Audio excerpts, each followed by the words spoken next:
ফেসবুকে যারা আছে, যারা অ্যাড চালায়, সবাই তোমার কম্পিটিটর। কিভাবে কম্পিটিটর প্রশ্ন আসতে পারে? একদম ভাই, তুমি যে কাস্টমারটাকে টার্গেট করতেছো, তার হোম পেজ, তার নিউজ ফিড একটাই। আমি আরো সিম্পলাইজ যদি করতে চাই, যারা প্রোডাক্ট পারচেস করে মধ্যবিত্ত ফ্যামিলি, এলিট ক্লাস মানুষজন খুব কম কিনে, নিম্নবিত্ত মানুষজন খুব কম কিনে অনলাইন থেকে।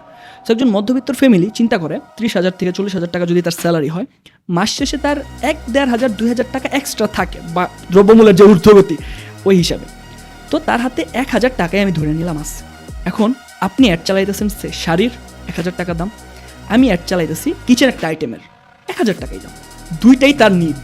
যেই ব্যক্তি তার হোম পেজে আগে পৌঁছাইতে পারবে তারটা সেল হবে। এখন আপনি হয়তো বা দ্বিতীয়তে পৌঁছাইলেন, এখন আপনি দ্বিতীয়তে পৌঁছায় তো লাভ নাই, তার কাছে তো টাকাই নেই, সে কিনবে কিভাবে আপনারটা? তার মানে খুবই অর্গানাইজড ওয়েতে আপনার কাস্টমারের কাছে পৌঁছাইতে হবে। শুধুমাত্র আপনার ওরিয়েন্টেড না, যারা অন্যান্য নিশের ব্যবসাও করতেছে তারাও আপনার কম্পিটিটর।